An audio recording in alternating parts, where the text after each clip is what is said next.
puede ser una inmensa pretensión. Si bien es cierto que nos dicen los místicos que hay que tener grandes deseos, que Dios los colma, aunque yo tuviera un enorme deseo de presentarles exhaustivamente la historia de la espiritualidad, en una hora no podría ser. Entonces, ¿qué es lo que voy a hacer? Ustedes tienen una ficha en su mano que dice Historia de la Espiritualidad, que marca más o menos 6 épocas o 6 etapas en las que coinciden la mayoría de los manuales y de los artículos que hay sobre el tema de historia de la espiritualidad. Entonces, vamos a proceder así. Yo voy a describir brevemente, más o menos, cada etapa, y luego, sí, me voy a detener en algunos temas que son constantes.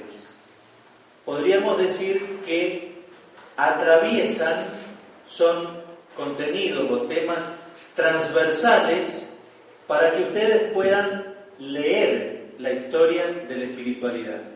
Luego el Padre Marcelo les va a dar una indicación para un material bibliográfico al que van a poder tener acceso ustedes. Entonces van a poder tener una clave de lectura.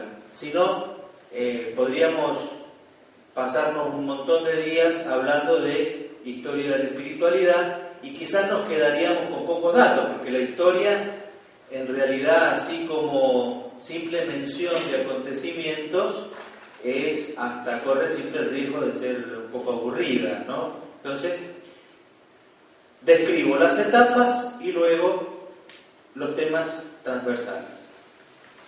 ¿De acuerdo? ¿Me siguen? ¿Bien? Muy bien. Fíjense, tenemos aquí época post-apostólica, que va a abarcar los siglos 2 y 3, época patrística, ¿no? Siglos más o menos 4 al 7, la época medieval del 8 al 13, la época de la Reforma 14 al 17, aquí el siglo más importante, podríamos decir, para nosotros es el siglo XVI, es el siglo de oro de la espiritualidad y de la mística españolas, para nosotros muy importantes. Ya vamos a ver los personajes en cuestión. La época moderna, siglo XVIII y XIX, y luego algunas puntualizaciones sobre el concilio y el posconcilio. Fíjense lo que dice uno de los grandes autores espirituales del siglo XX, que ha fallecido hace un año, el padre André Luf, un monje cisterciense que fue muchos años abad de su monasterio y, habiendo terminado su gobierno en la abadía de Mont-des-Cats, finalmente se retiró y vivió como ermitaño. Los últimos 11 o 12 años de su vida vivió como ermitaño. Se dice que es uno de los grandes sistematizadores de la espiritualidad cristiana. Por eso, en esta charla y en la próxima, yo voy a echar mano a muchas cosas del Padre Luf, porque es verdaderamente muy claro. Fíjense, ciertamente cada época recibe los santos que tienen una palabra bien precisa que decir a la Iglesia. Las formas exteriores de la santidad evolucionan necesariamente para traducirse en cada cultura en un signo perceptible. No obstante, en la medida en que la santidad se alimenta en el meollo del Evangelio, está llamada a fructificar en todos los tiempos. Lleva un mensaje que cada época debe descifrar para sanear el mal que le es peculiar y para discernir los carismas que le son propios. Entonces, una historia de la espiritualidad podríamos decir que es también una historia de la santidad y de las distintas comprensiones que en el transcurso del tiempo ha tenido la santidad como gran tema de la espiritualidad cristiana.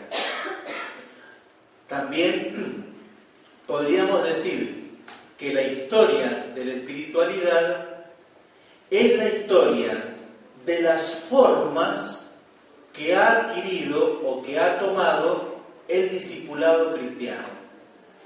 Los cristianos desde el principio comenzaron a preguntarse cómo lo seguimos a Jesús, cómo nos planteamos una identificación con Él, cómo lo imitamos.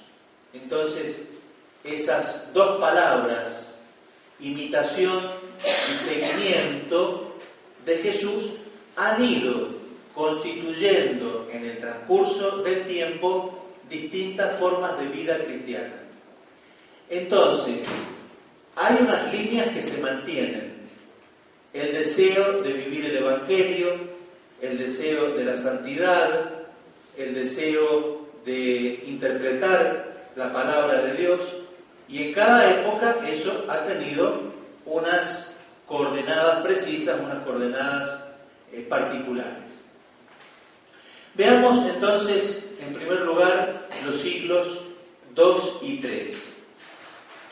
Lo que se llama la época posapostólica, o genéricamente hablamos de la iglesia primitiva, aunque también para hablar de iglesia primitiva tendríamos que remitirnos al siglo I, ¿no? Inmediatamente después de la ascensión de Jesús comienza una etapa de los discípulos, de los apóstoles. Pero más o menos hacia finales del siglo I ya tenemos más o menos escritos, están terminados los escritos que constituyen el Nuevo Testamento. El siglo II se abre con una experiencia muy dramática para la Iglesia, que es la experiencia del martirio. Los cristianos desde Jesús han experimentado la persecución en el transcurso del tiempo. Y eso desde el siglo I hasta nuestros días. Porque todavía hoy hay cristianos que siguen muriendo a causa de su fe. Podríamos decir también que la historia de la espiritualidad es una historia del martirio, en cuanto que el martirio es el testimonio. La palabra griega mártir nos dice testigo. Entonces, en esta primera etapa, siglo II, principios del siglo III, cuando la Iglesia se hace oficial, por llamarla de alguna manera, aunque hay muchos que discuten cuál es el verdadero sentido del edicto de Milán, cuando Constantino le reconoce a la Iglesia una cierta oficialidad, la Iglesia sale de las catacumbas, podríamos decir, y se instala en la vida pública con algunas dificultades menores. El siglo II, entonces, está caracterizado, por un lado, por la persecución. Son numerosísimos los mártires que tenemos en esta primera etapa. Mártires que mueren siempre de una manera tremenda, terrible, porque las fuerzas del mal, que siempre están presentes en contra de los discípulos de Jesús, no escatiman en los recursos y en el ingenio para poder hacer imposible la vida de los cristianos. Entonces, los relatos que tenemos son verdaderamente dramáticos. Aquí yo voy a ir indicando algunas bibliografías que pueden ser de una gran utilidad, porque la historia de la espiritualidad uno la puede leer en un manual. Hay varios manuales y muy buenos y muy caros, además, hay que decirlo. Pero hay otra posibilidad, que es la de leer la historia desde los escritos de los autores espirituales. Entonces, una auténtica, una genuina historia de la espiritualidad tendría que pasar por el encuentro personal con esas obras.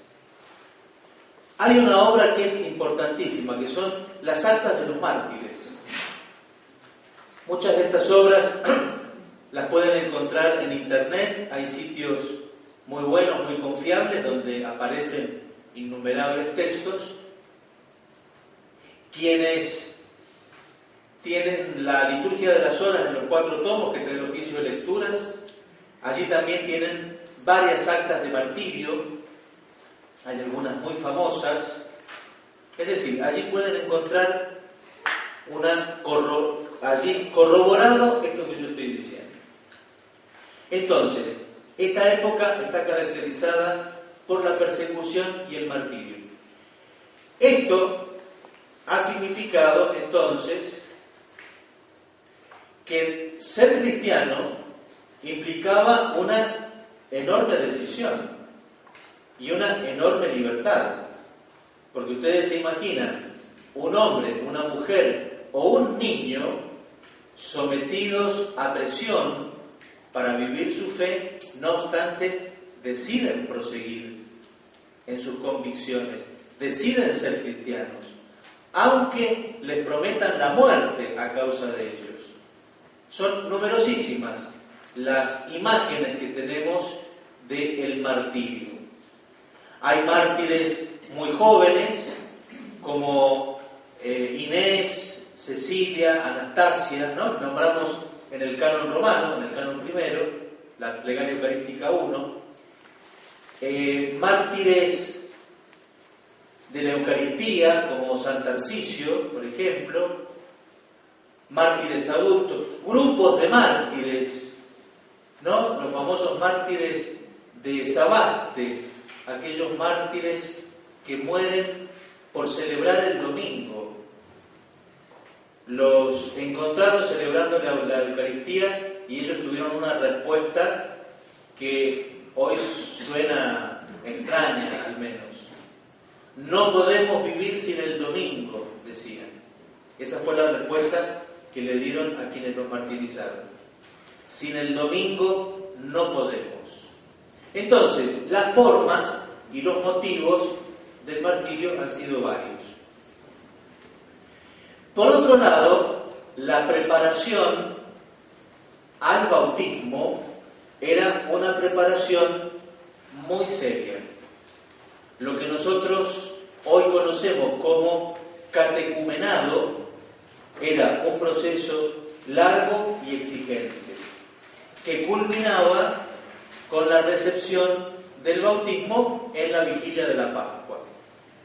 Los cristianos entonces se tomaban muy en serio su condición de elegidos, porque entendían que efectivamente la fe no era un trámite, ni llegar a ser cristianos era una opción sin más, entre muchas, sino que se preparaban con una gran responsabilidad a ello. Habiendo recibido el bautismo en la vigilia de la Pascua, el domingo siguiente eran ingresados en la comunidad cristiana, en el domingo llamado Domingo in albis, que es el domingo que hemos celebrado el domingo pasado, el segundo domingo de Pascua. Y a esos cristianos se les leía el pasaje de Tomás. ¿Por qué? El evangelio que llamamos la incredulidad de Tomás. ¿Cuál es el nexo entre sacramentos y palabra de Dios y vida cristiana? Al resucitado se lo conoce y se lo descubre en la comunidad. Hay una necesidad entonces no solo de la adhesión personal, sino también de la adhesión comunitaria. Entonces, estos neófitos, que así se los llamaba a los recién bautizados, un neófito es una plantita chiquita, ¿no? Una semilla recién germinada. Neo, nuevo, fitos, planta, árbol. Una plantita nueva. Esa plantita nueva que había recibido la vestidura blanca, el alba, eran ingresados entonces solemnemente en la comunidad y participaban de la Eucaristía completa. Había que llegar a eso, no era tan sencillo, no era tan fácil. Entonces, así como tenemos esta fuerza